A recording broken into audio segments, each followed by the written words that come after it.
जय हिंद सभी लोग को एक बार आगे चलिए।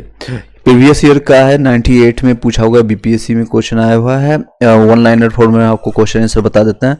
कांसा मिश्रण है किसका है? तो कांसा मिश्रण है कॉपर और टीन का। टेलीविजन का आविष्कारक है, बताना चाहेंगे एक दो को जो इजी रहेगा मैं आपको पूछता भी जाऊंगा। टेलीविजन का आविष्कारक कोई बताएगा? 1 2 3 गैलीलियो। चलिए टेलीविजन ऑप्शन है गैलीलियो, गुटेनबर्ग, एडिसन या ग्राहम बेल। सही, बिल्कुल ग्राहम बेल सही जवाब है। नेक्स्ट है मानव चंद्रमा पर सर्वप्रथम कब उतरा था? मानव चंद्रमा पर पहली बार कब उतरा था? तो ये संयुक्त राज्य अमेरिका यानी यूएसए के द्वारा अपोलो सेकेंड था, 1969 में उतरा था सर्वप्रथम। इसके साथ उतरने वाला पर्सन कौन था? तो नील आर्मस्ट्रॉन्ग। नील आर्मस्ट्रॉन्ग, ठीक है, याद रखिएगा 1969। ये क्वेश्चन आया था, इसभी पूछा था कब? तो 1969। विटामिन सी का सबसे अच्छा स्रोत बताने की जरूरत नहीं है, आंवला। सर्वग्राही वह व्यक्ति होता है जिसका रक्त समूह होता है, यानी जो सबसे खून ले सकता है, ब्लड ले सकता है सिंपल भाषा में, तो वो कौन है बताइएगा? ए बी, बिल्कुल। आज डोनर कौन होगा? ये एक्सेप्टर है, डोनर कौन होगा? जो सभी को खून दे, ओ निगेटिव, बिल्कुल ओ निगेटिव याद रखिएगा, और एक्सेप्टर है ए बी। चलिए नेक्स्ट है जैव विकास पर लिखी पुस्तक ऑरिजिन ऑफ स्पीसीज के लेखक कौन है? चार्ल्स डार्विन, ठीक है। सर्वाधिक, भारत में सर्वाधिक जिंक का उत्पादक किस राज्य में होता है? राजस्थान, महाराष्ट्र, बिहार, उड़ीसा, बताइएगा। जिंक का, जिंक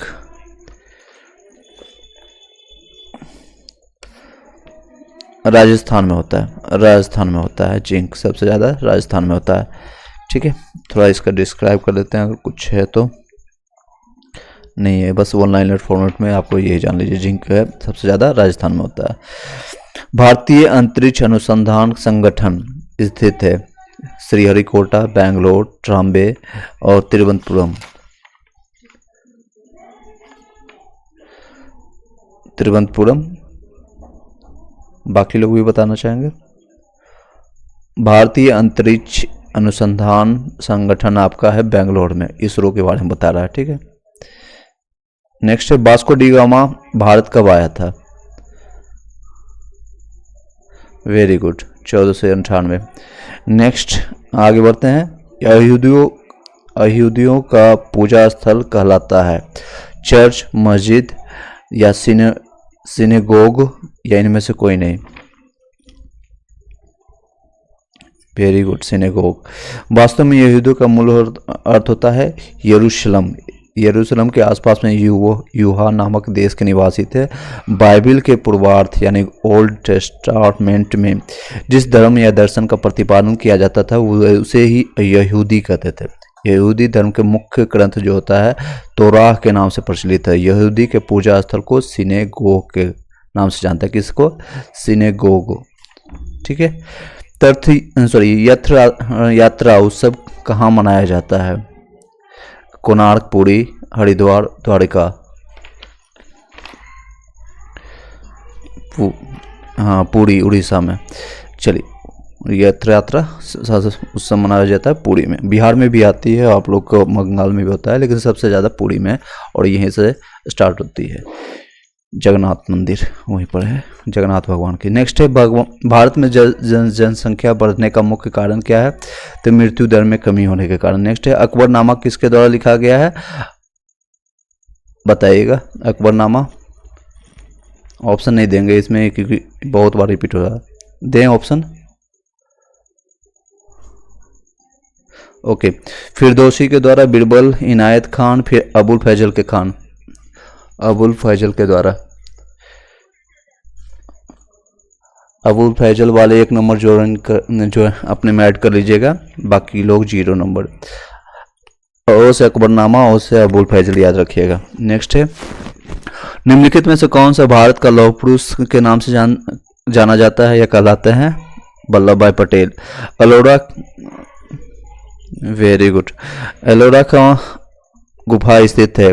कर्नाटक में, महाराष्ट्र में, बंगाल में, या वेरी गुड, औरंगाबाद। चिल्का झील कहाँ पर है? उड़ीसा में, उड़ीसा। सूर्य के निकटतम ग्रह कौन सा है? बुध है, मंगल है, शुक्र है, बृहस्पति है? बुध है, वेरी गुड। सूर्य के, देखिए बता देते हैं, एक क्रम बता देते हैं इसका।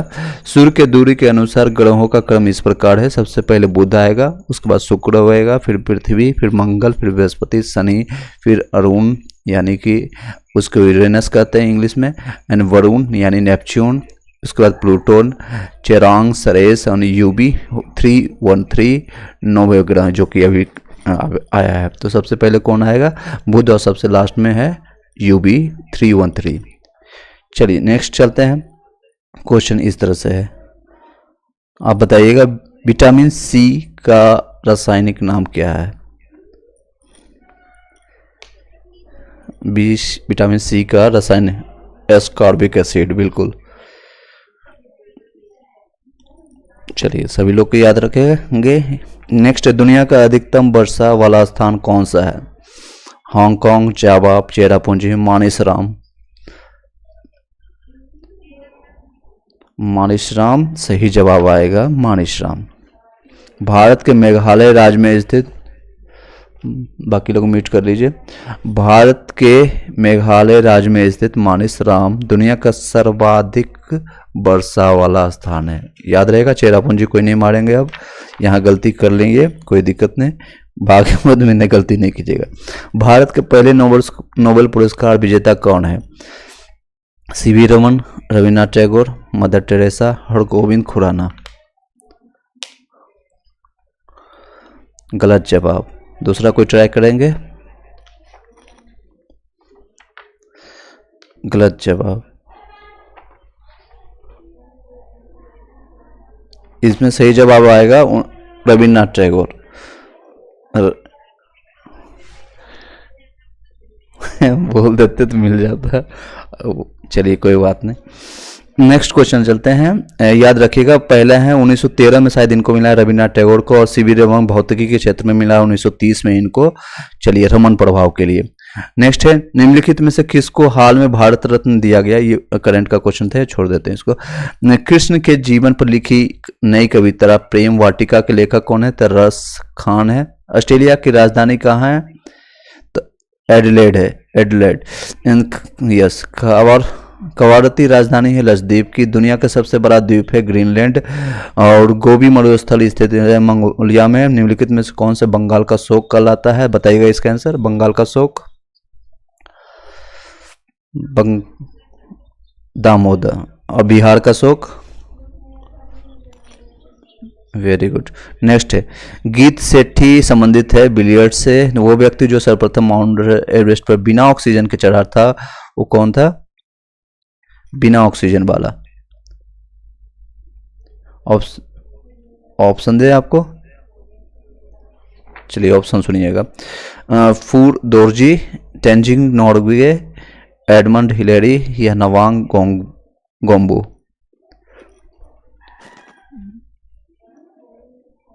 एडमंड हिलेरी नहीं, एडमंड हिलेरी। फूर दोरजी यहाँ पर दिया हुआ, फूर दोरजी। बिना ऑक्सीजन के चढ़ने वाला प्रथम व्यक्ति कौन है माउंट एवरेस्ट पर? तो फूर दोरजी। नेक्स्ट है, भारत की तरफ से तेंजिंग नोर्गे थे। और आगे चलते हैं, निम्नलिखित में कौन सा कंगारू का देश? अभी कंगारू को फाइनल होने वाला है कल में हम लोग का वर्ल्ड कप।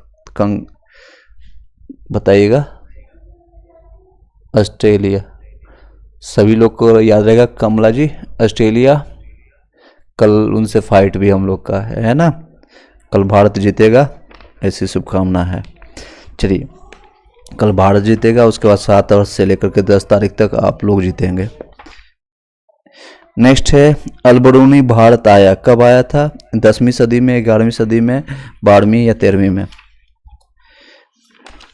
अलबरूनी कब आया था?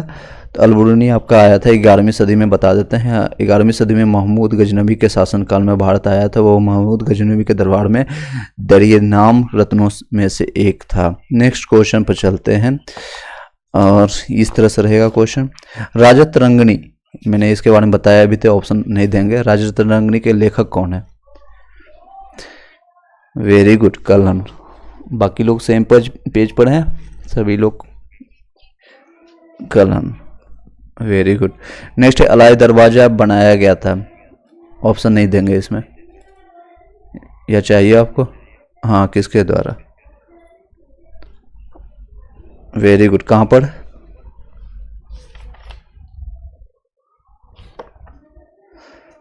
नहीं, अलाई दरवाजा आपका शायद यहाँ पर है, राजस्थान में पड़ता है, वहाँ पर एक जगह का नाम मैं भी अभी भूल रहा हूँ, बाद में बताते हैं इसमें बारे में। नेक्स्ट है प्रारंभिक वैदिक काल में जिन नदी का सर्वाधिक उल्लेख है वो है, अगर प्रारंभिक वैदिक काल में सबसे ज्यादा किस नदी का उल्लेख है?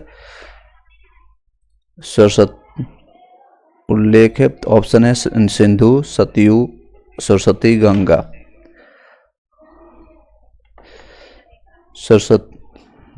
सरस्वती 3 बार है, लेकिन सिंधु का सर्वाधिक उल्लेख किया गया है। वर्णन सरस्वती का हुआ है, लेकिन उल्लेख जो है सिंधु नदी का हुआ है, ऐसा आंसर में बता रहा है। देख लेंगे, हालांकि एंशिएंट से ज़्यादा क्वेश्चन आता नहीं, 1-2 में ही मिलता है। तो इस नेक्स्ट क्वेश्चन पे चलते हैं।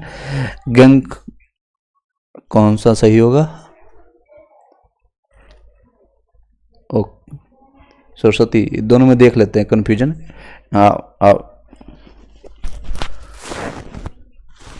हाँ, ये पवित्र नदी माना गया, ये एनसीईआरटी में है, लेकिन उल्लेख सबसे ज़्यादा किसका है? क्वेश्चन ये है।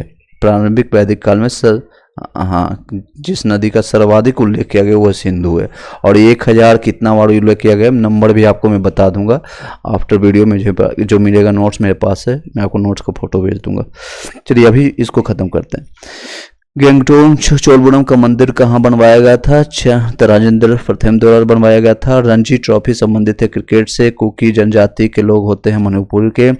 और नेक्स्ट क्वेश्चन है भारत के वर्तमान चुनाव आयुक्त, उसमें का छोड़ दीजिए, करंट का है। चंद्रिका कुमार तुंगा कहाँ के है? श्रीलंका के राष्ट्रपति, ये भी उसी के करंट का था।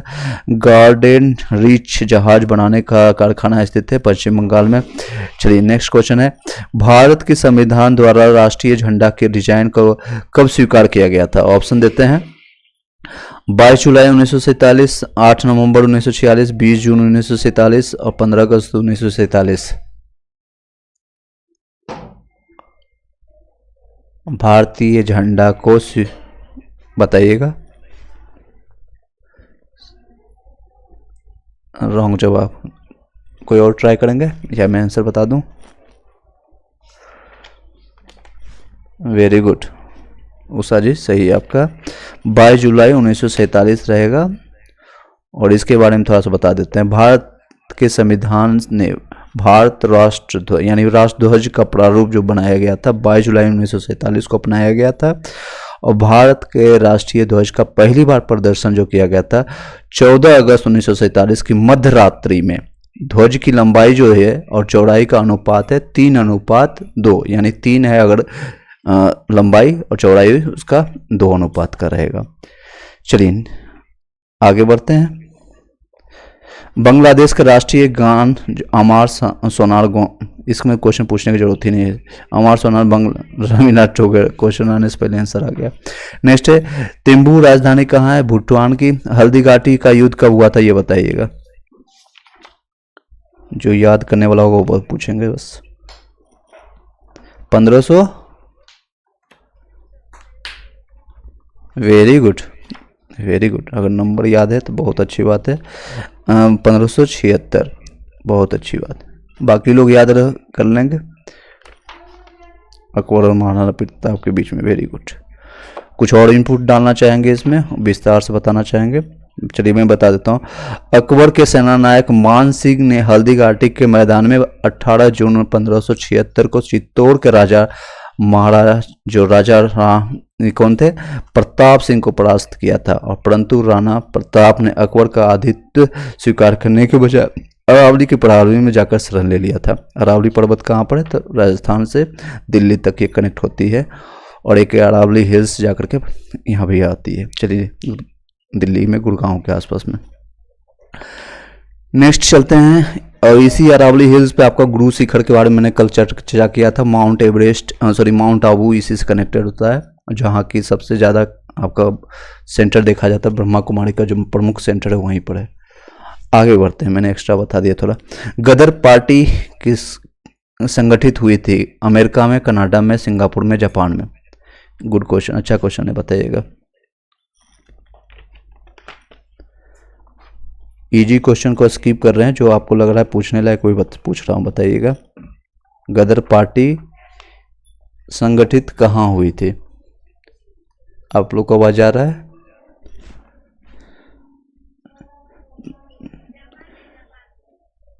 जापान गलत है। अमेरिका, कनाडा, सिंगापुर, जापान गलत है। बाकी 3 ऑप्शन बचा। वेरी वेड और ट्राई कीजिए। चलिए बता देते हैं, अमेरिका हो जाएगा इसका सही जवाब। ठीक है, अमेरिका। चलिए बता, नेक्स्ट क्वेश्चन पर चलते हैं। यानी गदर पार्टी का संगठित कहाँ पर हुआ? अमेरिका में। भारत के चौथे राष्ट्रपति, ये पूछना बेकार है, चौथे राष्ट्रपति बता देता हूँ, श्री बीबी गिरी थे। अभी वर्तमान में कौन है और कौन है प्रधानमंत्री, उप प्रधानमंत्री? थोड़ा सा ये एक बार स्टैटिक देख लीजिएगा, एग्जामिनेशन से 1-2 दिन पहले मैं आपको भेज दूंगा स्क्रीनशॉट, या फिर उस पर ले लेंगे लेक्चर। भारत के संविधान द्वारा नागरिकता प्रावधान होती है किसके? इकहरी नागरिकता का। भारत के संविधान का अनुच्छेद 51A किसका है? मूल कर्तव्य से संबंधित है। मूल कर्तव्य कहाँ से लिया गया था? कहाँ से लिया गया था? आयरलैंड से। चलिए नेक्स्ट है सबसे, हाँ कोई कुछ बोल रहा है? चलिए आगे बढ़ते हैं। निम्न में से कौन खरीफ फसल है? ऑप्शन है जौ, चना, चावल, गेहूं, बताइएगा। वेरी गुड, चावल। इसमें कब रोपा जाता है, कब काटा जाता है, कुछ आइडिया है? कोई बता सकता है?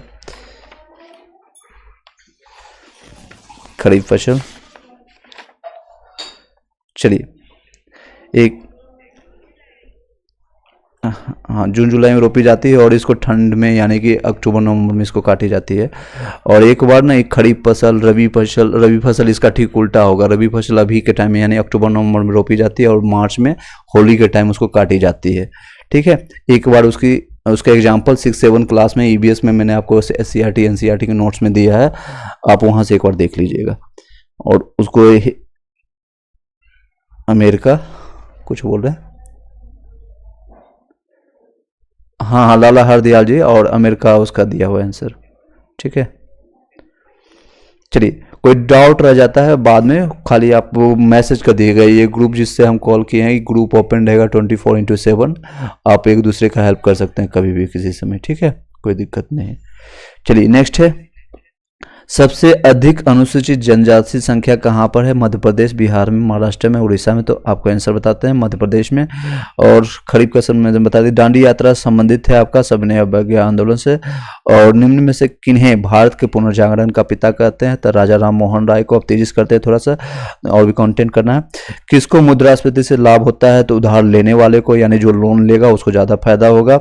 आप लोन लेकर के बैंक का बैठ जाइए, बड़ा मजा आएगा, लेकिन बैंक वाले आपको तंग करेगा। किसने वेदों की ओर लौटो का नारा दिया था? स्वामी दयानंद सरस्वती। नेक्स्ट कर चलते हैं, सिखों के अंतिम गुरु गुरु गोविंद सिंह है। भारतीय संविधान के व्याख्या करने का मुख्य अधिकार किसको है? उच्च न्यायालय को। अंतर्राष्ट्रीय अंक संसार का देन किसको है? फिर से बताते हैं, अंतर्राष्ट्रीय अंक संसार का देन है चीन की। पृथ्वी की सतह के पास की हवा क्या है? ट्रोपोस्फेयर। इजी क्वेश्चन है, मैं एक 1 लाइन फॉर्म में कंप्लीट कर देता हूँ, आपको जो पूछना रहेगा थोड़ा डिफिकल्ट मैं आपसे पूछूंगा। हेलो, कुछ बोल रहे हैं कोई?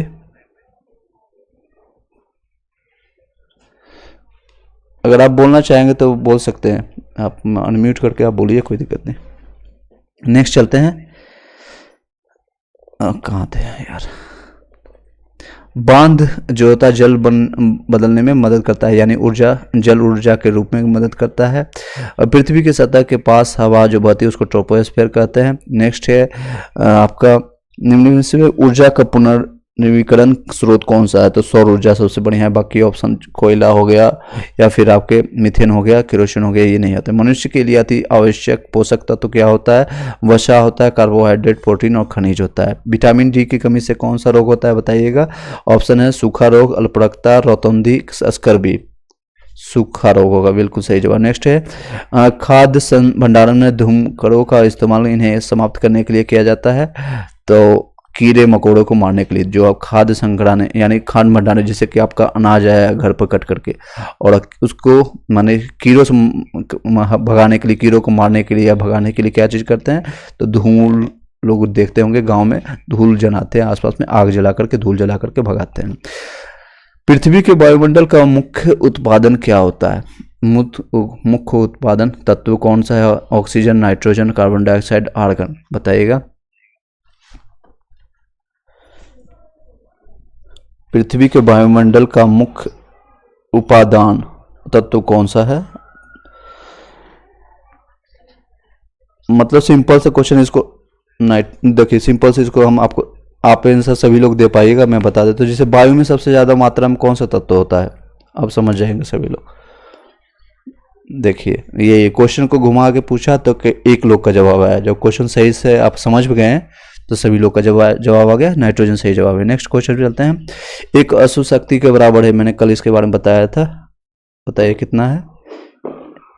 746 वाट, सही बात। अब देखिए इससे रिवीजन हो रहा है, कई बार आपके पास जब सुन रहे हैं ना, दूसरे से जब सुनते हैं ना इंसान, तो और ज़्यादा टाइम तक याद रहता है। मानते हैं कि नहीं? नेक्स्ट है जलने पर 1 किलोवाट बिजली खर्च होती है, कितना होता है? 100 वाट बल्ब अगर 10 घंटा तक जलेगा तो 1 किलोवाट घंटा, यानी कि लगभग 1000 ऊर्जा है, जिससे भी कैलकुलेशन करने के बाद 1000 वाट हो जाएगा, 1000 किलोवाट के बराबर, तो 1 यूनिट उसको कहते हैं, ठीक है। नेक्स्ट है निम्नलिखित में से कौन सा ईंधन ठोस है? ऑप्शन है केरोसिन, हाइड्रोजन, बायोगैस, चारकोल। इसमें बताने वाली लॉजिक ही नहीं, सिंपल सा क्वेश्चन है, चारकोल है यानी कि कोयला। निम्नलिखित में से निम्नलिखित में से कौन सा संरक्षक यानी प्रिजर्वेटिव नहीं है? प्रिजर्वेटिव नहीं है, ऑप्शन है बेंजोइक अम्ल है, पोटेशियम सल्फाइड है, या फिर सोडियम क्लोराइड है, जल है। तो संरक्षक के रूप में प्रिजर्वेटिव नहीं है, जिसको प्रिजर्व नहीं कर सकते हैं वो जल नहीं है, बाकी सबको प्रिजर्व कर सकते हैं, प्रिजर्व करना पड़ेगा, यानी उसको सुरक्षित रखना पड़ेगा। नेक्स्ट है निम्नलिखित में बीमारियों में से कौन सी बीमारी एलर्जिक प्रक्रिया के अंतर्गत आती है? जैसे कि ऑप्शन है श्वास रोग यानी दमा, कॉलरा यानी हैजा, या फिर गैटर, या रक्त अल्पा। बताइएगा, तो इसका बता देते हैं।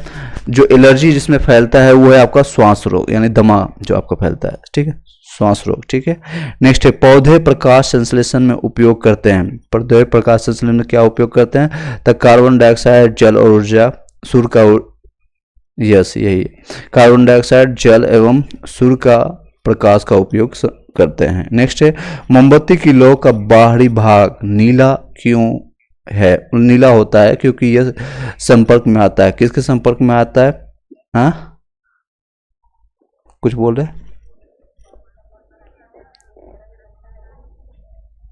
ओके, ये आपका सही है, लेकिन क्वेश्चन सुनिएगा एक बार अच्छे से। मोमबत्ती की लौ की बाहरी भाग नीला होता है क्योंकि यह संपर्क में आता है। ऑप्शन सुनिएगा, कार्बन के, मोम के, हवा के, नाइट्रोजन के। अब बताइएगा।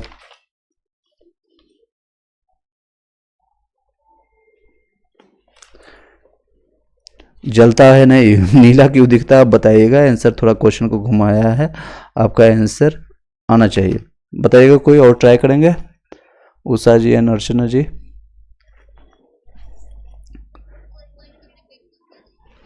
Very good, I am going to repeat now. मोमबत्ती की लौ क्या लौ यानी आप समझ गए होंगे, फ्लेम उसका जब जला तो लौ उसको कहते हैं हिंदी में, का बाहरी भाग नीला होता है क्योंकि यह संपर्क में आता है। नीला किसके कारण होता है तो ये बताना है। ऑप्शन है कार्बन के मोम या मोम के, हवा के, नाइट्रोजन के। 1 2 3 वेरी गुड, नाइट्रोजन। एटलीस्ट अब जवाब तो आया थोड़ा सोचने के बाद। फिर से रिपीट कर देते हैं, याद हो जाएगा यहीं पर आपको।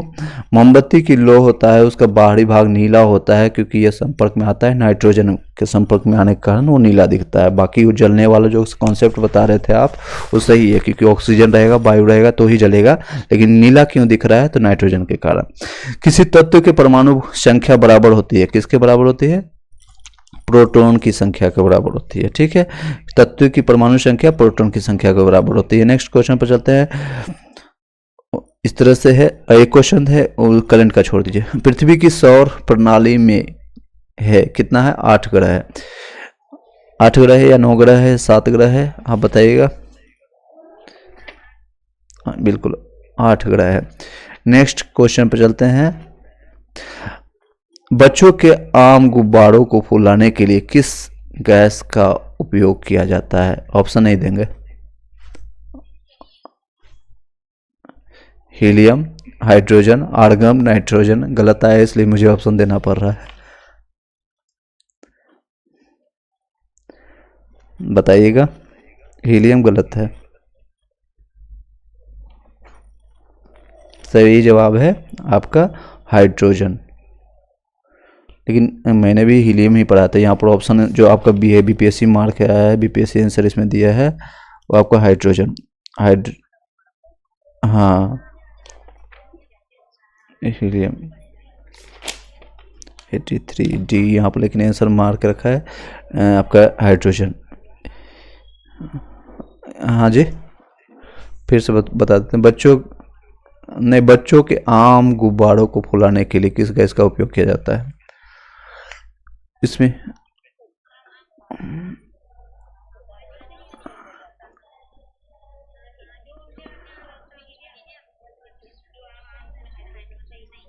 सही है ना, कोई कंफ्यूजन? यानी जो उड़ने वाला होगा, जो आम गुब्बारा, जैसे कि बच्चा नहीं होता 1 रुपया के लिए, 1 रुपया का बच्चा लेकर आता है घर पर, उछला के खेलता है, वापस आता है फिर खेलता है, वो आम गुब्बारा है। तो उसमें कौन सा गैस आएगा? ठीक है, सभी लोग एक पेज पर हैं, कोई कंफ्यूजन? चलिए आगे आगे बढ़ते हैं। सबसे बड़ा इलेक्ट्रोनेगेटिव तत्व कौन सा होगा? ऑप्शन है फ्लोरीन, क्लोरीन, हाइड्रोजन, सोडियम। तो सबसे ज़्यादा नेगेटिव होगा फ्लोरीन होगा। ठीक है, नेक्स्ट अब तेज़ी से थोड़ा करते हैं, जो इंपॉर्टेंट रहेगा। डिफिकल्ट क्वेश्चन आपसे पूछेंगे, अब उल्टा कर दिए, पहले इजी क्वेश्चन पूछ लेते हैं, अब डिफिकल्ट पूछेंगे। ठीक है, कोई दिक्कत? यस नो में भी? चलिए ठीक है। परमाणु ऊर्जा का बदलता हुआ रूप क्या होता है? यूरेनियम का अल्फा कणिका के रूप में होता है। और निम्नलिखित में से किसे अन्य पदार्थ में और नहीं बांटा जा सकता है? जिससे कि किसको हम नहीं बांट सकते हैं? सबसे छोटा कण जिसको कहते हैं उसको एटम, इसको हम और बांट नहीं सकते।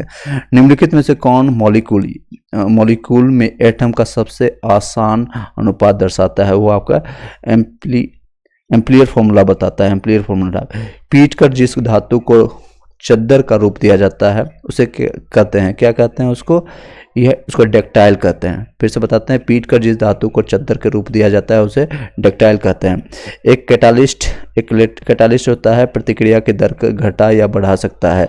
निम्नलिखित में से रासायनिक वस्तुओं में से किसका प्रयोग चेतावनी शून्य करने के लिए किया जाता है? उसका क्लोरोफॉर्म का उपयोग किया जाता है। जब विद्युत धारा की समान मात्रा भिन्न भिन्न इलेक्ट्रॉनोड्स के घोल से गुजरती है, इलेक्ट्रोड्स पर जमी मात्रा इसके अनुपात में होती है। किसके अनुपात में होगी? समान वजन के अनुपात में होगी। सरल ऋणात्मक गति को कहा जाता है एक आवर्धित गति। सरल ऋणात्मक गति को एक आवर्धित गति कहते हैं। एक के ऊपर एक रखे दो शीशे के प्लेटों को जिनके बीच में पानी है, ठीक है, आसानी से अलग नहीं किया जा सकता है, जिसका कारण है, बताइएगा आप लोग। जड़त्व के कारण, दबाव है, सतही तनाव है, या विस्फोटी यानी चिपचिपाहट के कारण? समझ गए होंगे क्वेश्चन। मैं रो भाषा में आपको बता देता हूँ। क्वेश्चन है कि एक शीशा के ऊपर एक शीशा रखा हुआ है, ठीक है, उसके बीच में पानी है और आसानी से वो अलग नहीं हो रहा है। अब किस कारण से वो अलग नहीं हो रहा है? जड़त्व के कारण अलग नहीं हो रहा है, जो न्यूटन फर्स्ट लॉ से निकलता है, या फिर आपका दबाव के प्रेशर के कारण, या सतही तनाव के कारण, या फिर चिपचिपाहट के कारण, विस्फोट, विस्कोसिटी इंग्लिश में, सतही तनाव। अर्चना जी एंड गीता मौर्या जी क्या कहना चाहेंगे? देखिए आपके पास दो, मैं आप बता देता हूँ, आपके पास दो शीशा है, जिस शीशे में आप देखते हैं और उसका दोनों पार्ट लेकर एक और शीशा है और दोनों शीशा को चिपका दिए और उसके बीच में पानी है, ठीक है ना। 2 बूंद आपके बच्चे ने पानी डाल दिया, 2 बूंद या 1 गिलास कुछ भी, तो उस पानी के कारण वो चिपक गया। अब वापस उस शीशा को हटाना चाह रहे हैं तो नहीं हट रहा है, किस कारण से नहीं हट रहा है ये बताना है। तो वो है आपका आंसर सही बताया। बाकी अर्चना जी ने सही बताया, उषा जी ने, सतही तनाव के कारण वह एक दूसरे को साथ चिपका हुआ है, क्योंकि उसके साथ समझ सकते हैं बाकी लोग। चलिए आगे बढ़ते हैं। सतही तनाव के मैं एक बार फिर से बता देता हूं क्वेश्चन आंसर के साथ। एक के ऊपर रखे 2 शीशे के प्लेटों को जिसके बीच में पानी आसानी से अलग नहीं किया जा सकता है, जिसका कारण है वह सतही तनाव है।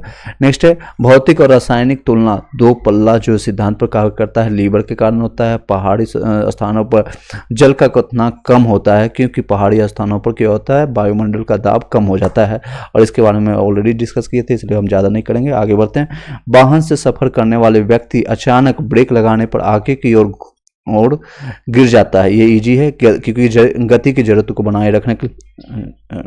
हाँ जी।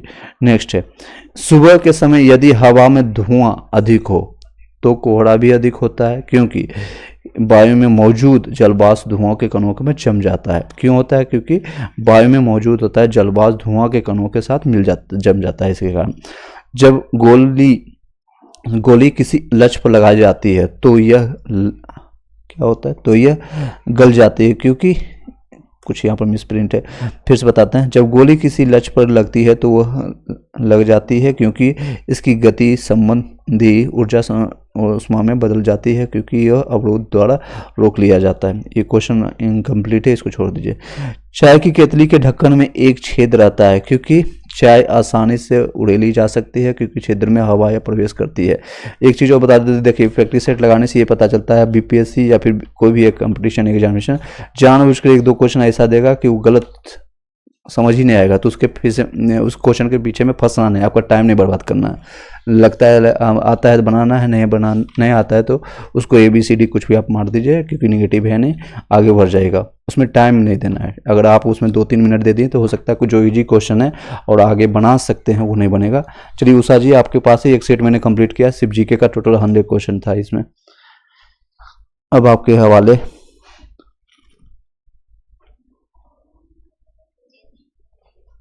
ओके, वेलकम जी।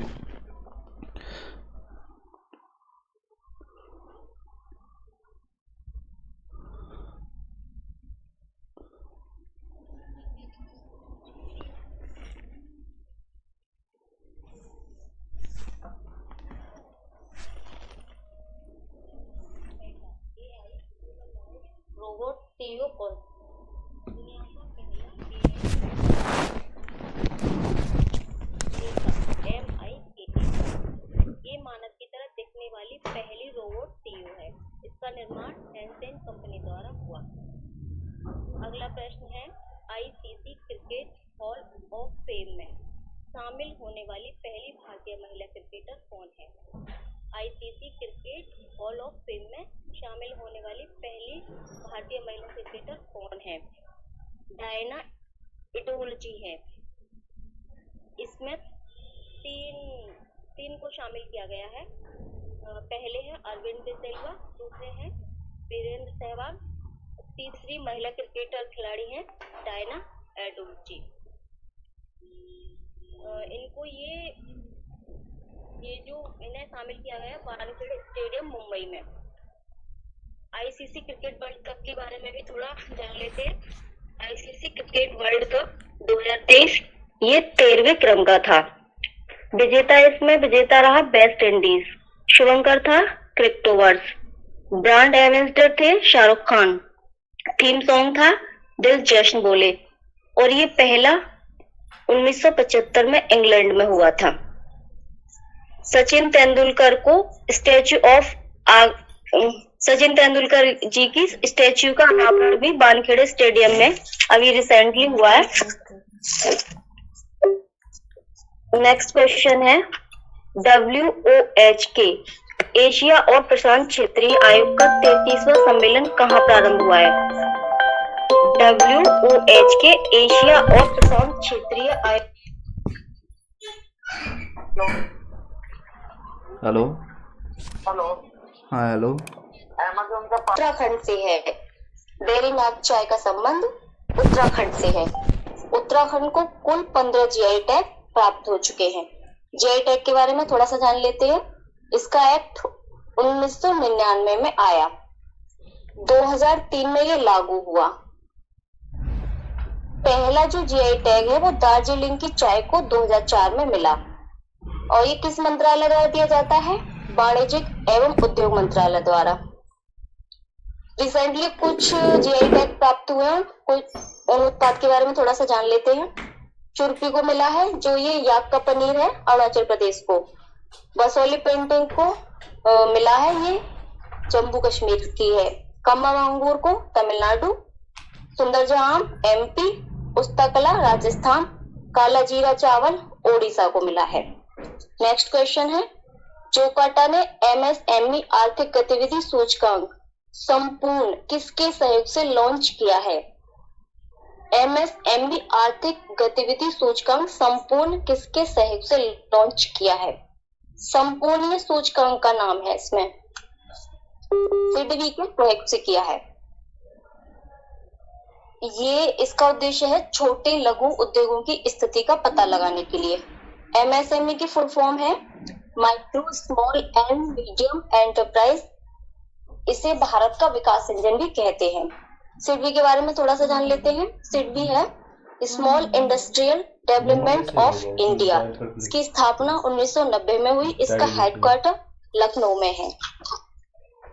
नेक्स्ट क्वेश्चन है, प्रतिवर्ष राष्ट्रीय लोक सेवा प्रसारण दिवस कब मनाया जाता है? तो राष्ट्रीय लोक सेवा प्रसारण दिवस 12 नवंबर को मनाया जाता है। 12 नवंबर को क्या हुआ था, इसके बारे में थोड़ा सा जानते हैं। 12 नवंबर 1947 को महात्मा गांधी ने पहली और आखिरी बार ऑल इंडिया रेडियो के माध्यम से विस्थापित लोगों को संबोधित किया था। महात्मा गांधी ने पहली और आखिरी बार ऑल इंडिया रेडियो के माध्यम से विस्थापित लोगों को संबोधित किया था, तभी से मनाया जाता है राष्ट्रीय लोक सेवा प्रसारण दिवस 12 नवंबर को। नेक्स्ट क्वेश्चन है, भारत और बांग्लादेश ने संयुक्त अभ्यास बोंगो सागर 23 और समन्वित गश्त कॉर्पेट का आयोजन कहाँ किया है? ये हुआ है विशाखापट्टनम, आंध्र प्रदेश में। इसका क्रम है चौथा और इसमें INS कुठार, INS कुल्तान तथा डोनियर विमान ने भाग लिया है। संप्रीति अभ्यास भी, ये भी भारत और बांग्लादेश के बीच होता है। नेक्स्ट क्वेश्चन है, पूर्वी नौसेना कमान के प्रमुख पद पर किसे नियुक्त किया गया है? पूर्वी नौसेना कमान के प्रमुख पद पर किसे नियुक्त किया गया है? राजेश धनखड़े को। नौसेना प्रमुख हैं तरुण सोबती, नौसेना उप प्रमुख हैं तरुण सोबती। नेवी के हेड हैं R हरिकुमार, एयरफोर्स के हेड हैं विवेक राम चौधरी, आर्मी के हैं मनोज पांडे, भारत के वर्तमान CDS हैं अनिल चौहान और भारत के पहले जो CDS थे वो बिपिन रावत जी थे। नेक्स्ट क्वेश्चन पर चलते हैं। ब्रिटेन की गृह मंत्री सुएला ब्रेवरमैन को हटाकर किसे नियुक्त किया गया है? ब्रिटेन की गृह मंत्री सुएला ब्रेवरमैन को हटाकर किसे नियुक्त किया गया है? जेम्स क्लेवरली को। जेम्स क्लेवरली को, ये भारतीय मूल के हैं। ब्रिटेन के PM हैं ऋषि सुनक, विदेश मंत्री हैं ब्रिटेन के David Cameron. Next question, Goa राष्ट्रीय खेलों में सर्वश्रेष्ठ पुरस्कार एथलीट का अवार्ड किसे दिया गया है? गोवा राष्ट्रीय खेलों में सर्वश्रेष्ठ पुरुष एथलीट का अवार्ड किसे दिया गया है? श्री हरि नटराज को। श्री हरि नटराज को, ये कर्नाटक से हैं और इनका संबंध तैराकी से है। श्री हरि नटराज जी का संबंध तैराकी से है। फीमेल में मिला है संयुक्ता को, जो उड़ीसा की हैं। इनका संबंध जिम्नास्ट से है। गोवा में 37वें राष्ट्रीय खेल आयोजित किए गए हैं, जिसका शुभंकर मोगा था। इसमें पहला स्थान महाराष्ट्र का रहा। महाराष्ट्र ने कुल 228 पदक जीते, जिसमें 80 गोल्ड हैं। सुन रहे हैं सभी? यस, कंटिन्यू करें सर? कर लीजिए, या फिर ज़्यादा है तो कल कर लीजिएगा। करंट अफेयर ज़्यादा है तो नहीं सर, बस 4 क्वेश्चन बाकी हैं। कर दीजिए, फिर क्वेश्चन आंसर कर लीजिएगा ठीक जो है सर। 2:40 से। ठीक है सर, 4 और हैं बस। ठीक। अंतरराष्ट्रीय क्रिकेट से संन्यास लेने वाली मैग लेनिंग का संबंध किस देश से है? ऑस्ट्रेलिया से। अंतरराष्ट्रीय क्रिकेट से संन्यास लेने वाली मैग लेनिंग का संबंध ऑस्ट्रेलिया से है। ईट राइट स्टेशन प्रमाणन प्राप्त करने वाले रंगिया और मारियामी रेलवे स्टेशन का संबंध किस राज्य से है? असम से है। ये हेल्दी फूड के लिए दिया जाता है। दुनिया की सबसे ऊंची माउंटेन बाइक रेस, दुनिया की सबसे ऊंची माउंटेन बाइक रेस मोडुरो 30 कहाँ आयोजित हुई है? अरुणाचल प्रदेश के तवांग जिले में। अरुणाचल प्रदेश के तवांग जिले में माउंटेन बाइक रेस मोडेरो 30 को पर्वतों का भूत भी कहते हैं। पश्चिम रेलवे क्षेत्र का पहला rail coach restaurant track side Tadka कहाँ लॉन्च हुआ है? गुजरात, राजकोट में। बस इतने ही थे सर। ओके ओके, आप कीजिए सर कंटिन्यू। ऑलराइट, एक सेकंड। चलिए, अभी जो मैंने बुक भेजा है आपको, जस्ट अभी रिसीव हुआ मेरे पास, तो इसका शुभारंभ कर देते हैं। कर दे Shri Ganesh? Yes no baby? ये बुक दिख गया होगा आप लोग के ग्रुप में, मैंने भेज दिया है, बताने की जरूरत नहीं है। ये किरण का है और ये टोटल सेट रहेगा। इसका कोशिश करेंगे, टाइम मिलता है एक एक सेट। कई लोग पूछ भी रहते हैं सर साइंस और मैथ का सेट भेज दीजिएगा। टोटल 15 सेट इसमें दिया हुआ है और कुछ इसमें व्याख्या के साथ हिंदी रहेगा 30 क्वेश्चन और आपका समान अध्ययन से 40 क्वेश्चन और मैथ और साइंस वाले के लिए 80 क्वेश्चन। तो एक तरह से पूरा आपको इन्वायरमेंट अब दिखेगा कि हाँ आप एग्जामिनेशन हॉल में है। और लगभग आपका 15 से 18 दिन बचा हुआ भी है, तो पर डे एक सेट हम आपको लगवाने की कोशिश करेंगे इसी से। चलिए कोशिश स्टार्ट करते हैं। मैथ रीजनिंग के लिए आपको भेज देंगे फ़ोटो, अब बाकी कर लीजिएगा प्रैक्टिस आप लोग सॉल्यूशंस के साथ। जो होगा कोशिश करेंगे कुछ लेक्चर डिजिटल बोर्ड पढ़ा करके। मैथ रीजनिंग का एक प्लेलिस्ट मैंने TRU1 के लिए पढ़ाया था, एक बार भेज देंगे उसमें। अब कॉन्सेप्ट 0 लेवल पर मैंने बताया भी था उसमें। चलिए एक सेकेंड, थोड़ा इसको रिव्यू करना पड़ेगा कहाँ पर क्या है। स्टार्टिंग में इसने मैथ दे दिया है, फिर साइंस है, फिर इसमें EVS का भी कुछ क्वेश्चन दिया हुआ। चलिए EVS करते हैं। EVS इन्वायरमेंट साइंस आप लोग का SCERT का पहले पेज से आपको दिखेगा। हमारी जीवन रेखा है, अध्याय नंबर 17 पर दिया हुआ, चैप्टर वाइज में है। तो निम्नलिखित में से कौन सा पेड़ औषधि देता है? तो शीशम है, टीका है, या साल है, नीम है? तो आंसर आपका नीम है, जो पेड़ औषधि देता है। निम्नलिखित में से किस पेड़ का इस्तेमाल गोंद निकालने के लिए किया जाता है? तो गोंद निकालने के लिए आपका यूज होगा, आंसर बताते हैं, बबूल का यूज होता है। ठीक है। निम्नलिखित में से कौन सा वृक्ष तेल निकालने के लिए काम आता है? तेल निकालने के लिए काम आएगा चंदन। ठीक है, तेल किससे निकालेंगे? चंदन। नेक्स्ट है आपका क्योंकि EVS बहुत क्वेश्चन आता है, पिछले बार भी आपने TRU में देखा देखे होंगे, या फिर आपने ऑलरेडी एग्जाम देकर कई लोग का 2 नंबर 4 नंबर से रह गया है और इस बार प्रिपरेशन कर रहे हैं, तो पता होगा 10 से 12 क्वेश्चन आता है। तो इन्वायरमेंट को हल्के में नहीं लेना, हालांकि 3 4 से लेकर 5 तक ही पढ़ना है। एक बार सरसरी निगाह से 2 दिन में कंप्लीट कर सकते हैं। 3 घंटा पढ़िएगा तो 2 घंटा 3 घंटा, और उसका प्रैक्टिस सेट आप लगा लीजिए। नेक्स्ट क्वेश्चन है, निम्नलिखित में से किस खाद्य श्रृंखला का रिक्त स्थान रहेगा? तो और रिक्त स्थान इस तरह से, जैसे घास कीट खाता है, कीट मेढक खाता है, बाकी रिक्त स्थान यानी खाली स्थान, फिर उकाव है। तो इसका सही रिक्त आपका आंसर होगा सर्प है, यानी घास कीट खाता है, कीट को मेढक खाता है, मेढक को सर्प खाता है, सर्प को उकाव खा जाता है। उकाव क्या होता है अभी पता नहीं, बाद में जानेंगे। इसमें व्याख्या दिया हुआ तो मैं बताने की कोशिश करता हूँ। यानी ये प्रथम, प्राथमिक, द्वितीय, ये सारे उपभोक्ता हैं, घास, कीट, कीट मेढक और सर्प, उकाव। इसमें वे भी नहीं बताया कुछ भी। चलिए नेक्स्ट है, निम्नलिखित में से कौन सा जंगल में आहार श्रृंखला करता है, प्रतिबंधित करता है? तो आहार श्रृंखला, इससे संबंधित एक क्वेश्चन भी आया था बॉयज के लिए सेट में। वो सेट क्वेश्चन आप एक बार यूट्यूब से देख लीजिएगा, प्रीवियस जितने भी, चाहे 9 से 10 के लिए जा रहे हैं, 11 से 12 के लिए जा रहे हैं, मैं आपको वीडियो को कोशिश करूँगा लिंक प्रोवाइड कर दूंगा। ये है पादप, फिर हिरन, फिर शेर। इस तरह से हम नेक्स्ट टॉपिक रेंडमली कुछ क्वेश्चन देखते हैं।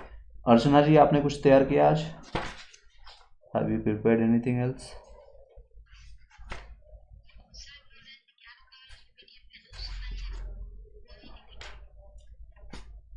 कर दीजिए कुछ, कौन सा टॉपिक क्या है? चलिए पढ़िए, 10 मिनट आपको देते हैं, ठीक है। 9th क्लास का आपने, हाँ कर दीजिए स्टार्ट। मैं थोड़ा इसको देख लेता हूँ, जो बताने लायक होगा उसको मैं स्टार्ट करूँगा। स्टार्ट कीजिए आप।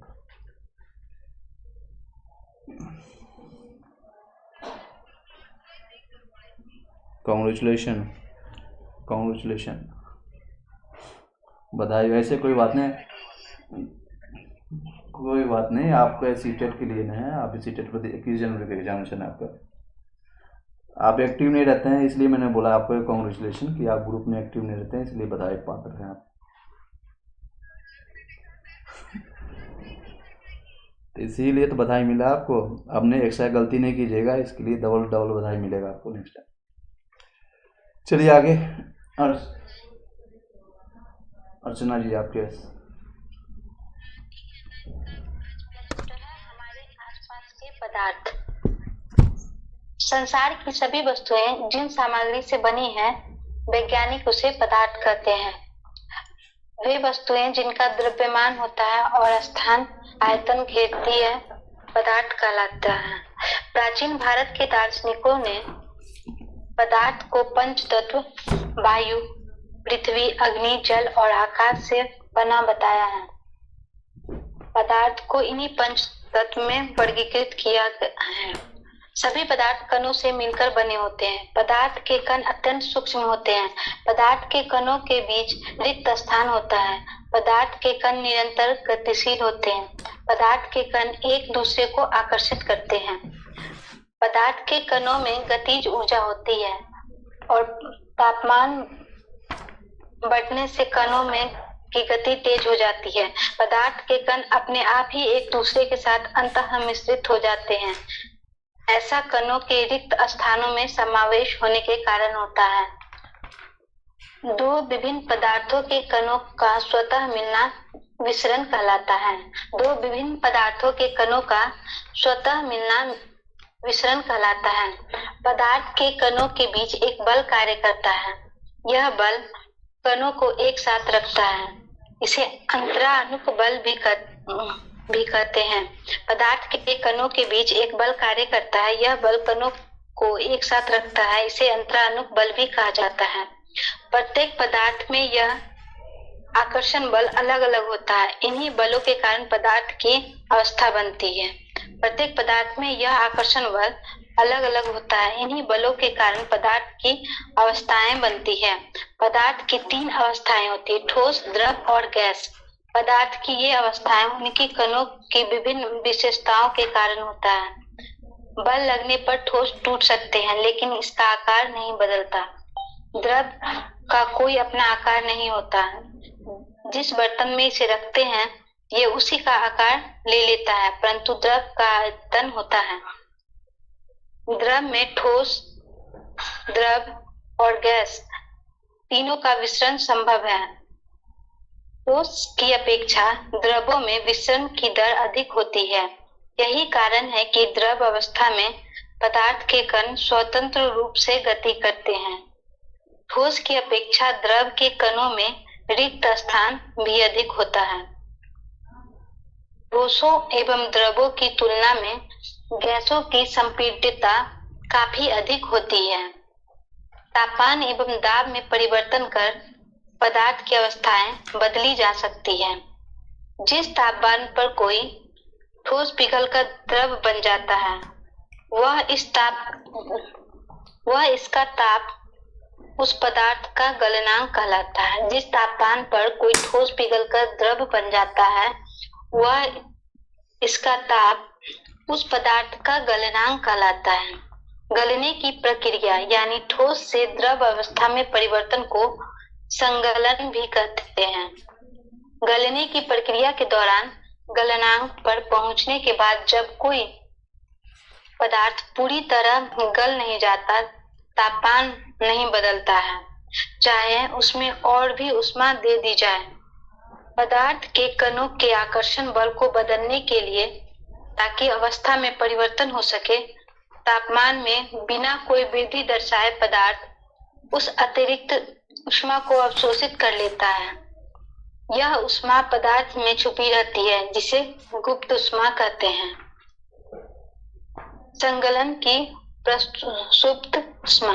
संगलन की प्रसुप्त ऊष्मा वायुमंडलीय दाब पर 1 केजी ठोस को उसके गलनांक पर द्रव में बदलने के लिए जितनी ऊष्मीय ऊर्जा की आवश्यकता होती है उसे संगलन की प्रसुप्त ऊष्मा कहते हैं। वायुमंडलीय दाब पर वह तापमान जिस पर द्रव उबलने लगता है, इस ताप को उस पदार्थ का क्वथनांक कहते हैं। वायुमंडलीय दाब पर वह तापमान जिस पर द्रव उबलने लगता है, इस ताप को उस पदार्थ का क्वथनांक कहते हैं। जल का क्वथनांक 100 डिग्री सेल्सियस या 373 केल्विन होता है।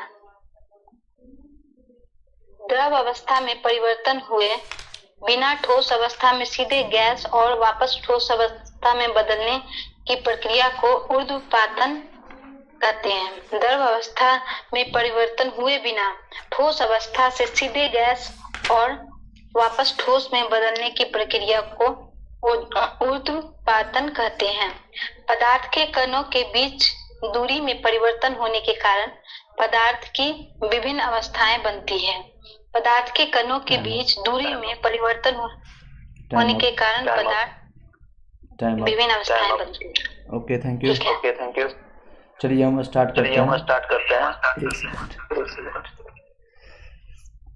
कोई और बोलना चाहेंगे? कोई और चाहते हैं? किन्हीं का जो सब्जेक्ट तैयार हो और अच्छे से बता सकते हैं और समझा सकते हैं।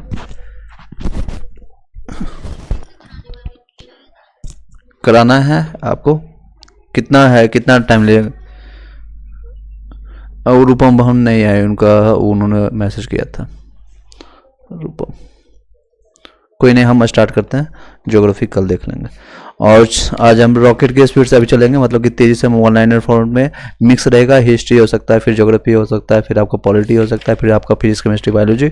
तेजी से हम चलाते हैं। आधे घंटे का लेंगे सेशन। अभी 9:01 हुआ है, 9:29 या 30 मिनट तक लेंगे विदाउट डिस्टर्बेंस। कोई सोएगा नहीं, भी हो सकता है बीच में कुछ क्वेश्चन पूछ लेंगे। ठीक है, स्टार्ट करते हैं। गांधी युग से स्टार्ट करें। चलिए, ओके, सुनिएगा एकदम ध्यान से। महात्मा गांधी ने सत्याग्रह क्रियाविधि सबसे पहले कहाँ से प्रारंभ किया? तो पश्चिम चंपारण, बिहार। आपके अंग्रेज पुलिस अफसर कैप्टन सैंडर्स किसके द्वारा गोली मारी गई थी? तो भगत सिंह के द्वारा। किसको मारा गया था? तो कैप्टन सैंडर्स को। नेक्स्ट है जय हिंद का नारा सुभाष चंद्र बोस। पूरा क्वेश्चन नहीं पढ़ेंगे। निम्नलिखित में से किस वर्ष में मुस्लिम लीग ने एक पृथक राष्ट्र का संकलन किया था, यानी कि पृथक राष्ट्र यानी कि पाकिस्तान की डिमांड किसने किया था, कब किया था, 1940 में। नेक्स्ट है अभी बताएंगे बाद में किसने किया था। नेक्स्ट है 1947 में के बाद किस राज्य को भारत संघ के सैनिक कार्रवाई द्वारा बलपूर्वक मिलाया गया था, हैदराबाद। किसको 1947 के बाद भारत संघ में मिलाया गया था, हैदराबाद को मिलाया गया था। कोई क्वेश्चन अगर रिपीट से बोल रहे हैं, अगर डाउट होगा तो वहीं पर अनम्यूट कर लीजिएगा, कोई दिक्कत नहीं है। चलिए बाकी रिकॉर्डेड हो रहा है। आनंदरी जी जो आपका कल का डेट आपने मिस कर दिया था ड्यू टू आपका एक्टिव नहीं होने के कारण, तो आपका रिकॉर्डेड किया हुआ है, अच्छी बात है, तो उसको सुन लीजिएगा, ठीक है, मिस नहीं होगा आपका। नेक्स्ट है ओके किसने कहा था तुम मुझे खून दो मैं तुम्हें आजादी दूंगा, सुभाष चंद्र बोस। देशबंधु की उपाधि किसने दिया था, किसको मिला था, मतलब चित्तरंजन दास, सीआर दास को मिला था। नेक्स्ट है कांग्रेस का 1929 का अधिवेशन जिसमें पूर्ण राज का लक्ष्य घोषित किया गया था, वो कहाँ पर किया गया था, तो लाहौर। 1929 लाहौर पाकिस्तान में है अभी। कांग्रेस ने भारत छोड़ो आंदोलन का प्रस्ताव किस वर्ष पारित किया था, तो 1942 में।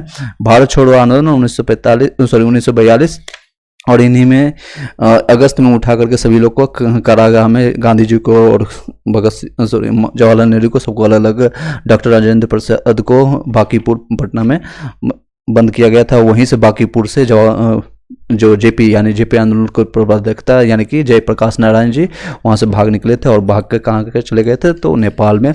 वहाँ से एक किताब का आजाद दस्ता नाम का एक किताब का वहाँ से प्रकाशित किया था। नेक्स्ट है एक्स्ट्रा बता दिए मैंने। नेक्स्ट है आपका ये आपकी पढ़ रहे हैं 101 नंबर पेज, लूसेंट से ऑब्जेक्टिव है। और सुभाष चंद्र बोस ने सिंगापुर में दिल्ली चलो का नारा कब दिया था, 1943 में, 1943। नेक्स्ट है आपका क्वेश्चन असहयोग आंदोलन 1920 से 22 में क्यों निलंबित किया गया था, क्योंकि चौराचारी घटना हो गई थी, और ये घटना कहाँ पर हुआ था, तो गोरखपुर। नेक्स्ट है आसपास में चौराचौरी एक जगह का नाम है। नेक्स्ट वर्ष 1919 में जलियांवाला बाग हत्याकांड कहाँ पर हुआ है, तो अमृतसर में हुआ है। नमक सत्याग्रह किसी वर्ष हुआ है, तो 1930 में। नेक्स्ट है नेक्स्ट क्वेश्चन है किस कृत्य के कारण भगत सिंह को, राजगुरु और सुखदेव को 23 मार्च 1931 को फांसी दी गई थी, तो उनका कृत्य था 1928 में लाहौर में सैंडर्स की हत्या के। देखिए रिपीट हुआ क्वेश्चन, एसएससी में पूछा गया, सारे क्वेश्चन इंपॉर्टेंट है। निम्न में से किस अधिनियम के तहत बिना मुकदमा दोषी के यानी बिना मुकदमा या दोष सिद्धि के ही विधि न्यायालय ने किसी भी व्यक्ति को कैद करने का प्राधिकार किया गया था, वो आपका रॉलेक्ट एक्ट 1919 और सेम रॉलेक्ट एक्ट अभी चल रहा है। आप लोग के पर भी आपके पूछेंगे कैसे सर आप बोल रहे हैं कि बिना बताए बिना कुछ किए गुनाह, तो आपको रिजल्ट पता अच्छे से नहीं मिलेगा और ना ही आपको ये पता चलेगा कि टॉपर कौन है, बॉटम कौन है, और आपका मार्क्स दिखाया जाएगा उनके अनुसार से। बीपीएससी अध्यक्ष या फिर बिहार शिक्षा के अनुसार फेवरेटाइजेशन करके किसी का भी रिजल्ट हो सकता है, 23 नंबर का भी रिजल्ट हो सकता है आप 50 नंबर या 70 नंबर आए तो आपका रिजल्ट नहीं हो, तो ये लक बाई चांस होता है। और इसी तर्ज पर आज मैंने एक न्यूज भी सुना था, गुरु रहमान जो है कि बीपीएससी की गुरु, उन्होंने बोला था ये रोलेक्ट एक्ट के तहत है, इसलिए मुझे याद आया तो मैंने आपको बता दिया। चलिए आगे बढ़ते हैं क्वेश्चन पर। गांधी इरविन समझौता आपका 5 मार्च 1931 किससे संबंधित है, सबने अवज्ञा आंदोलन से संबंधित है। गांधी इरविन समझौता 5 मार्च 1931 सबने अवज्ञा आंदोलन। स्वतंत्र भारत के प्रथम महाराज्यपाल यानी गवर्नर जनरल कौन थे, स्वतंत्र भारत के प्रथम जो है महाराज्यपाल जिसको कहते हैं महाराज्यपाल या फिर गवर्नर जनरल कौन है, लॉर्ड माउंटबेटन। ठीक है। किस अधिनियम में पहली बार भारत के लिए संघीय संरचना की प्रस्तुति हुई थी, 1935 में। कब हुआ था, 1935 में। काकोरी ट्रेन डकैती कांड के नायक कौन थे, तो राम प्रसाद बिस्मिल, इन्होंने कहा था। कौन सा एक वक्तव्य इनका सबसे ज्यादा है फेमस, कोई याद है किसी इनका ये जो वक्तव्य, चलिए बाद में हम कभी बताएंगे, मुझे अभी पेट में है लेकिन जवान पर नहीं आ रही है। 1919 के अधिनियम में द्वैत शासन धारणा के जिस व्यक्ति ने प्रचलित करवाया था वो व्यक्ति कौन था, चेम्सफोर्ड था। फिर से बताते हैं 1919 के अधिनियम में द्वैत शासन यानी द्वैत शासन धारण को जिस व्यक्ति ने परिचित कराया है वो व्यक्ति कौन था, चेम्सफोर्ड। 1919 चेम्सफोर्ड। निम्न में से किसने 23 फरवरी 1946 को रॉयल इंडिया नेवी के विद्रोही को समर्पण के लिए राजी किया है, वो आपका वल्लभ भाई पटेल और मोहम्मद अली जिन्ना। नेक्स्ट क्वेश्चन पर चलते हैं। 20 सितंबर 1932 को यरबदा जेल में महात्मा गांधी अनशन किसके विरोध में किया था? 1932 में आता ये किए थे आपका विरोध था रेमसे मैकडोनाल्ड के सांप्रदायिक पंचायत यानी कम्युनल अवार्ड के विरुद्ध में। फिर से बताते हैं 20 सितंबर 1932 को यरबदा, कहाँ पर? यरबदा जेल में गांधी जी ने आमरण अनशन किया था के विरोध, किसके विरोध में? रेमसे मैकडोनाल्ड के सांप्रदायिक पंचायत यानी कम्युनल अवार्ड के विरुद्ध में। 1939 में पहली बार महात्मा गांधी ने देश ही राज्य में नियंत्रित जनसंघ चलाने की विशेष तकनीकों को अपनाया। उन्होंने अपने एक निकट सहयोगों को सत्याग्रह करने की इजाजत दी। वो निकट सहयोगी कौन था?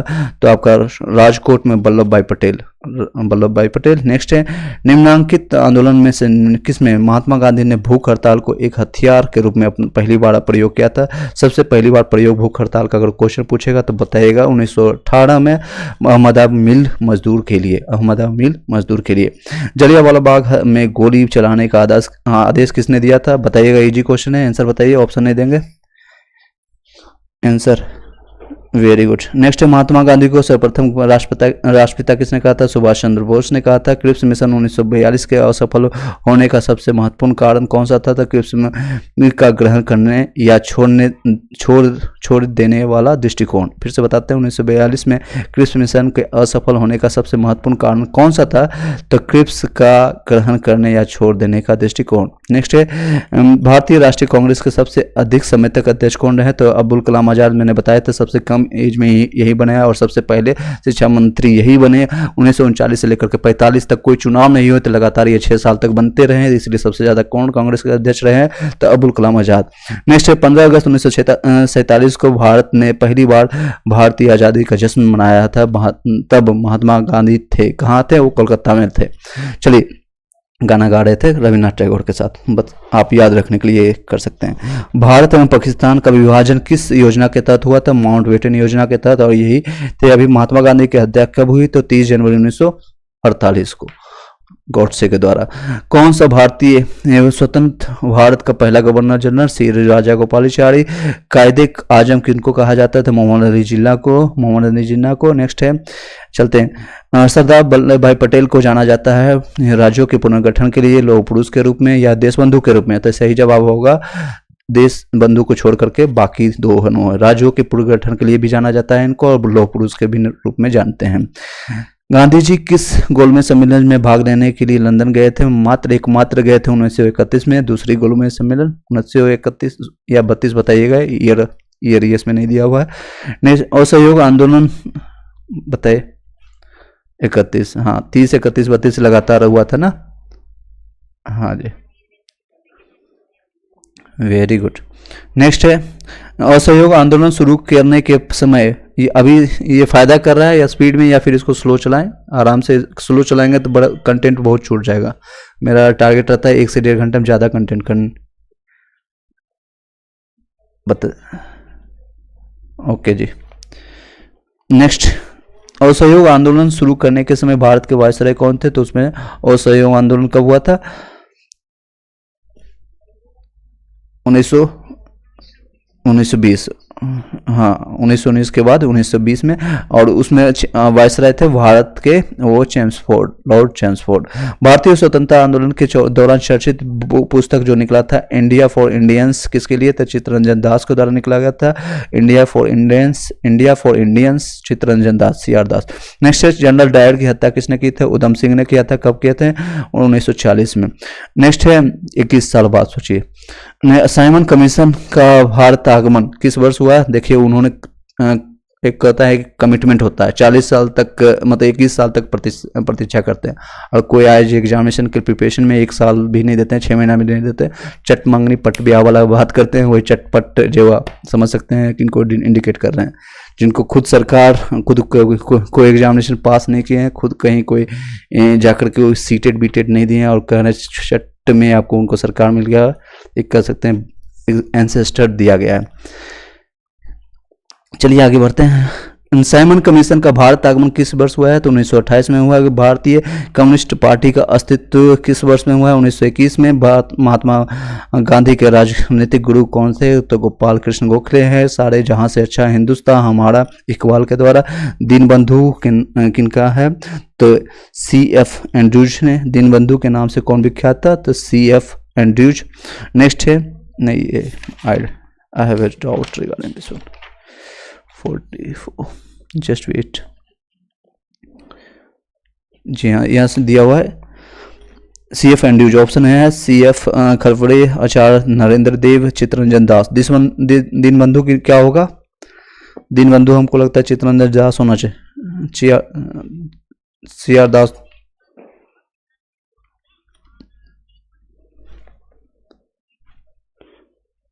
Okay, very good. आप SST से है ना, वेरी गुड। देश बंधु याद रखिएगा आप ही लोग को। देखिए, ग्रुप बनाने से ये फायदा होता है कि क्लैरिफिकेशन ऑन द कॉल हो रही है।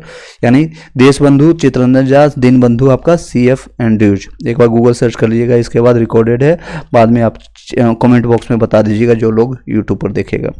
माई एक्सपेरिमेंट विद ट्रूथ के रचनाकार हैं आपका महात्मा गांधी। नेक्स्ट है आपका क्वेश्चन, गांधी जी ने किस कानून को काला कानून कहा था? रोलेक्ट कानून, रोलेक्ट एक्ट को काला कानून कहा था। कौन आजाद हिंद फौज INA से संबंधित नहीं है? तो ऑप्शन है गुरुदयाल सिंह ढिल्लो, शहनाज खान, जनरल मोहन सिंह और RC दत्त। इसमें संबंधित नहीं है तो RC दत्त होगा। ठीक है। स्वराज पार्टी की स्थापना कब हुई? तो 1923 में। किसने किया था? मैंने कल आपको 2 दिन पहले भी बताया था। और ये 1922 में जो काकोड़ी कांड हुआ था और गांधी जी ने असहयोग आंदोलन वापस लिया था, जो कि 20 में स्टार्ट हुआ था, 22 में वापस लिए थे। और इसी के विरोध में CR दास और मोतीलाल नेहरू दोनों मिलकर के 1923 में स्वराज पार्टी के गठन किए थे। कांग्रेस का प्रथम विभाजन आपका 1907 में हुआ था सूरत में, क्योंकि वहां पर गर्मी ज्यादा होता है, इसलिए याद रखने के लिए आप मैं बता रहा हूँ। इसमें दूसरा विभाजन कब हुआ था? उसके बाद पहला विभाजन 1907 में हुआ सूरत में, और दूसरा विभाजन फिर से हो गया था आपका 1918 में, 11 साल बाद। किसे लोकप्रिय नाम यानी लाल कुर्ती कमीजों के रूप में जाना जाता है? लाल कुर्ती आपका खुदाई खिदमतगार को जानते हैं, लाल कुर्ती। नेक्स्ट अब चलते हैं, कुछ ये यहीं पर छोड़ते हैं इसको, 50 तक मैंने किया है क्वेश्चन। अब आगे चलेंगे पॉलिटी से, कुछ मिक्स हम कर रहे हैं। ठीक है, ये ओके। भारत के आज़ादी के समय इंग्लैंड में किस पार्टी की सरकार थी? इंग्लैंड की उसमें थी लेबर पार्टी थी।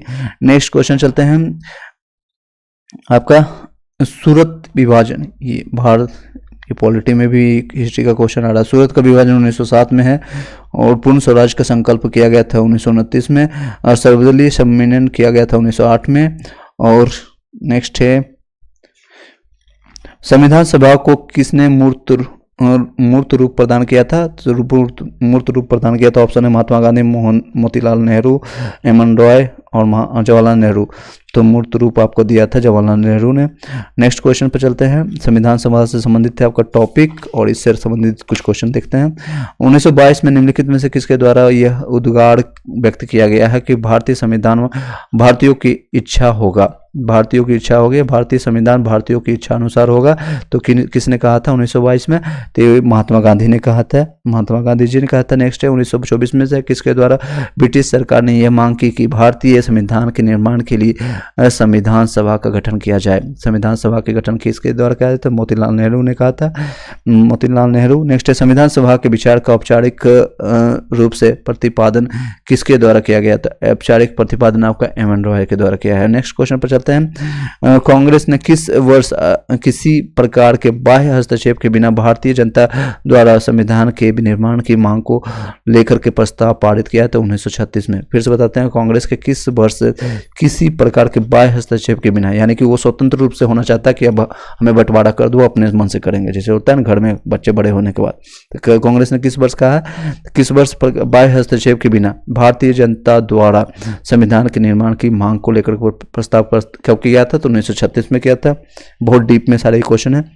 नेक्स्ट है, 1938 में किस व्यक्ति ने वैश्य मताधिकार के आधार पर संविधान सभा की गठन की मांग की? तो किसने किया था? जवाहरलाल नेहरू ने किया था।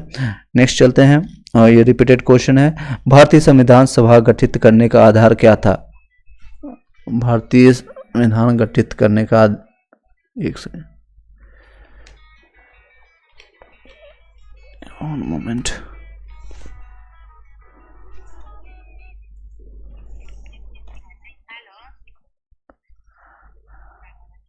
ओके, चलिए, सॉरी, चलिए नेक्स्ट है, संविधान सभा के विचार का औपचारिक प्रतिपादन किसके द्वारा किया गया था? M N Roy. रिपीट कर रहे हैं। नेक्स्ट है 1936 में कांग्रेस, सुनाई दे रहा होगा सभी लोग को? ओके सॉरी, 1-2 मिनट आपका बर्बाद हो गया। 1936 में भारतीय राष्ट्रीय कांग्रेस द्वारा संविधान सभा के गठन की मांग कहाँ पर किया गया था? कहाँ, किस अधिवेशन में किया गया था? तो आपका किया गया था फैजपुर। फिर से बता देते हैं, 1936 में भारतीय राष्ट्रीय कांग्रेस द्वारा संविधान सभा के गठन के मांग कहाँ पर हुई, किस अधिवेशन में? तो फैजपुर में हुआ था। कैबिनेट मिशन योजना के अनुसार संविधान सभा में कुल कितने सदस्य होने थे? कुल कितने सदस्य होने थे? तो उन्हें कितने होना था? 389, ठीक है, 389। नेक्स्ट क्वेश्चन है, संविधान सभा में निम्न विभिन्न प्रांतों के लिए 292 सदस्यों का निर्वाचन होना था। इनमें से कांग्रेस के कितने प्रतिनिधियों ने निर्वाचित होकर के गए थे? 208। कांग्रेस के कितने हुए थे? 292 में। समझिए उसमें कांग्रेस कितना मजबूत हुआ करती थी, यानी 292 में 208, जिस तरह से अभी बीजेपी है उस तरह से उनका दबदबा था। पुनर्गठन के समय फलस्वरूप वर्ष 1947 में संविधान सभा के सदस्यों की संख्या कितनी रह गई है? तो पुनर्गठन के बाद 299 रह गया था। संविधान सभा पुनर्गठित में देशी रियासतों के लिए कितने प्रतिनिधि थे? तो देशी रियासतें 70 थे, 70। ओके, नेक्स्ट क्वेश्चन जो रिपीटेड क्वेश्चन है वो पूछ रहा हूँ आपसे। संविधान सभा के प्रारूप समिति के समक्ष प्रस्तावना किसने रखा था? जवाहरलाल नेहरू। ये बार बार रिपीट हो रहा है क्वेश्चन। नेक्स्ट है, संविधान सभा के प्रारूप समिति की नियुक्ति कब हुई थी? तो 29 अगस्त 1947, 29 अगस्त 1947। नेक्स्ट क्वेश्चन है, भारतीय संविधान के लिए मसविदा तैयार करने वाली समिति का अध्यक्ष कौन थे? तो doctor B R Ambedkar, doctor B R Ambedkar. Next है आपका क्वेश्चन, भारत को एक संविधान देने का प्रस्तुत संविधान सभा द्वारा पारित किया गया था। कब किया गया था? तो 22 जनवरी 1947 को, 22 जनवरी 1947। ठीक है, कंटिन्यू करेंगे पॉलिटी, कुछ और इंपॉर्टेंट देख लेते हैं, फिर उसके बाद ज्योग्राफी थोड़ा बहुत देख लेंगे। क्वेश्चन है, निम्नलिखित में से किस निकाय की अध्यक्षता गैर सदस्यता था? राज्यसभा आपका है, और राज्यसभा के सभापति की अनुपस्थिति में राज्यसभा का कार्य संचालन कौन करता है? उपसभापति करता है। राज्यसभा के उपसभापति के निर्वाचन कौन करता है? राज्यसभा का सदस्य है। और लोकसभा टॉपिक है, आप समझते हैं, निम्नलिखित में से कौन सा जनता द्वारा प्रत्यक्ष रूप से निर्वाचित किया जाता है? तो राज्यसभा, लोकसभा, या दोनों में से कोई नहीं, या उपयुक्त में से कोई नहीं। तो आपका लोकसभा जो है जनता द्वारा चुनी जाती है। ठीक है, जनता द्वारा चुनी जाती है। अब बताइएगा अभी कितने हैं टोटल संविधान में? लोकसभा की अधिकतम सदस्य की संख्या कितनी है? ऑप्शन है 530, 540, 542, 545।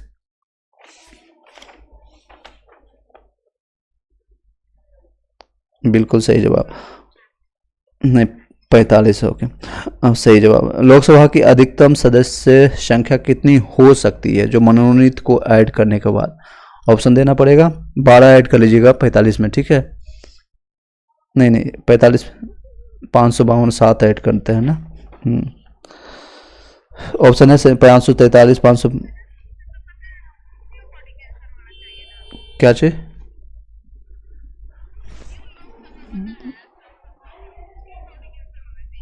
हाँ, ये ओल्ड है आपका जितने भी क्वेश्चन है। नेक्स्ट चलिए अब ज्योग्राफी थोड़ा स्टार्ट करते हैं। चलिए, ज्योग्राफी और साइंस वालों के लिए भी इम्पोर्टेंस रहेगा। जो साइंस एसएसटी या फिर कोई भी सब्जेक्ट का है उसमें 33 वेटेज रहेगा, 33%। ज्योग्राफी यानी भूगोल का पिता किसे कहा जाता है? कोई बताएंगे? भूगोल के पिता हिकेटियस को कहते हैं, हिकेटियस। ठीक है, नेक्स्ट क्वेश्चन जाते हैं। हिकेटियस, भूगोल एक अलग अध्ययन शास्त्र के रूप में स्थापित करने का श्रेय निम्नलिखित में से किस विद्वान को जाता है? तो आपका जाता है हिकेटियस को जाता है। भूगोल के लिए ज्योग्राफी का शब्द का प्रयोग सर्वप्रथम किसने किया था आपका? तो इसमें भी इरेटोस्थनीज द्वारा किया था। ज्योग्राफिया का सर्वप्रथम प्रयोग किसके द्वारा किया गया था? तो ईज द्वारा। ज्योग्राफी के शाब्दिक अर्थ के आधार भूगोल की परिभाषा की गई है। भूगोल की परिभाषा क्या किया गया, सीधे मैं आंसर बता रहा हूँ। भूगोल वह विज्ञान है जो पृथ्वी के धरातल का अध्ययन करना, क्या कहते हैं, भूगोल वह विज्ञान है जो पृथ्वी के धरातल का अध्ययन करता है। नेक्स्ट चलते हैं। प्रथमतः यानी कि पहली बार सौरमंडल के बारे में विश्व के समक्ष जानकारी प्रस्तुत करने का श्रेय किसको जाता है, गैलीलियो, स्ट्रैबो, कोपरनिकस या फिर केपलर को। आंसर चाहिए, गलत जवाब। सही जवाब होगा कोपरनिकस। सही जवाब होगा सौरमंडल के बारे में विश्व के समक्ष जानकारी प्रस्तुत करने का सर्वप्रथम प्रयास किसने किया था, यानी किस विद्वान द्वारा, तो कोपरनिकस। सूर्य के चारों ओर घूमने वाले खगोलीय पिंड क्या कहलाते हैं, ग्रह कहलाते हैं। किसी ग्रह के चारों ओर परिक्रमा करने वाले छोटे आकाशीय पिंड को क्या कहते हैं, उपग्रह कहते हैं। ग्रह के नियम, गति के नियम का प्रतिपादन किसने किया था, केपलर ने किया था। सौरमंडल में कुल कितने ग्रह हैं बताइएगा, 8, 9, 10, 11। अभी मैंने आज ही बताया 8 है, आज ही बीपीएससी के मैंने बताया था। सूर्य के चारों ओर चक्कर लगाते ग्रह का वेग कितना होता है, अधिकतम होता है या जब सूर्य के समीप होता है, कब होता है, जब अधिकतम होता है, जब सूर्य के समीप होता है। अंतरिक्ष में कुल कितने तारामंडल हैं, 87, 88, 89, 90। ये 2001 का बीपीएससी का क्वेश्चन है। 89 दिया है इसमें, 89।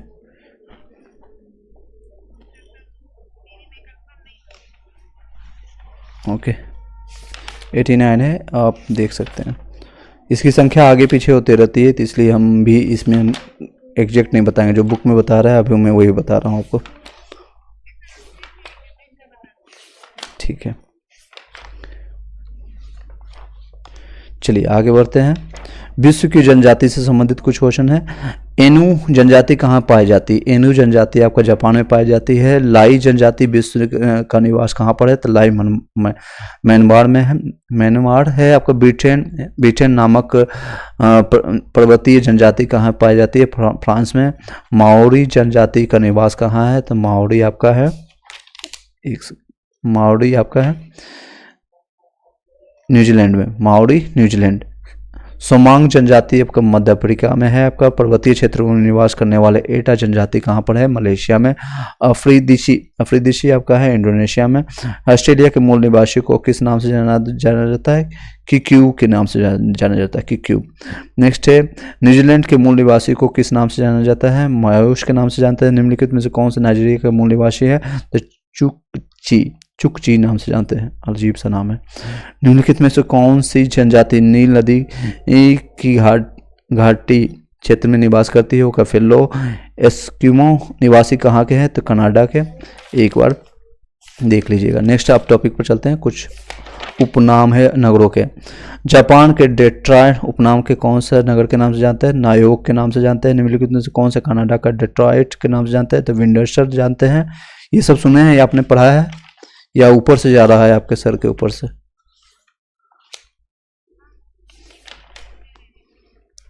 आपका हो रहा है। Very good. अर्चना जी आपको कुछ पल्ले पड़ रहा है,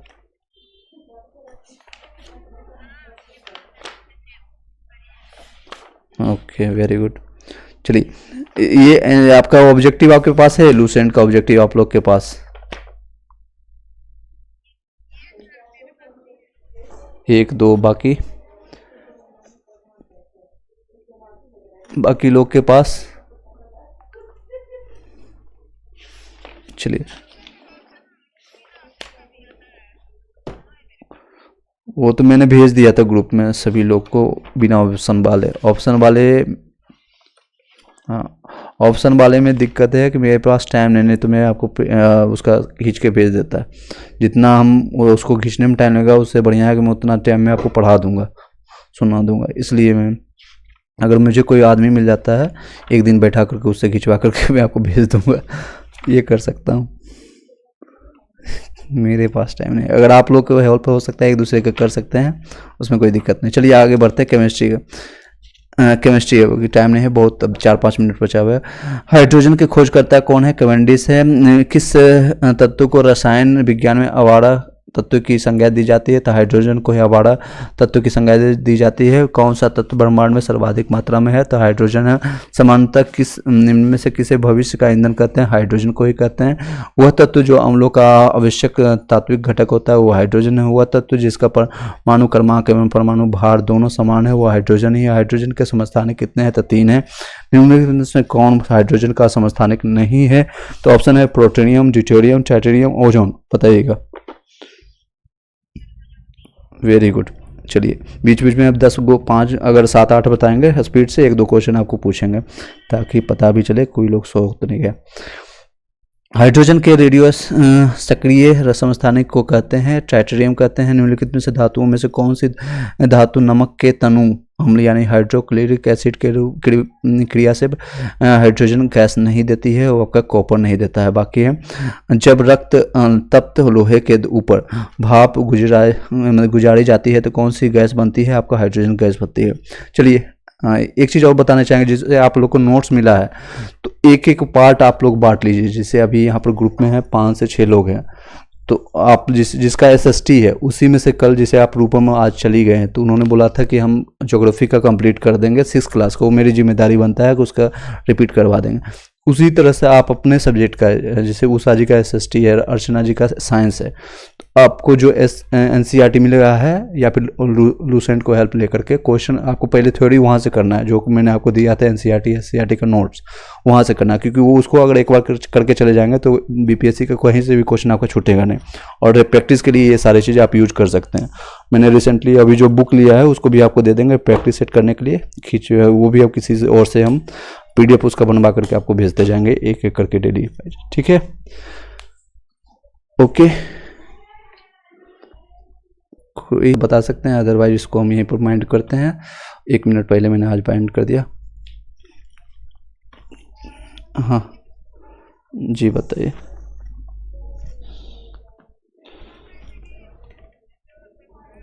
चलिए इसी के साथ इस वीडियो को यहीं पर बाइंड अप करते हैं। Thank you so much, have a nice day. And इसी तरह से प्रिपरेशन करते रहिए। एससीईआरटी एनसीईआरटी जो नोट्स आपने लिया है उसको तैयार कीजिए, प्रीवियस ईयर क्वेश्चन आंसर कीजिए, करंट अफेयर्स कीजिए और प्रैक्टिस सेट कीजिए जो मैंने आपको बताया है। बुक आपको जल्द ही आपको किरण पब्लिकेशन का हम 1-2 से लेकर के 12 तक हम स्टार्ट कर देंगे मैथ रीजनिंग के साथ। Thank you so much, have a nice day and good night.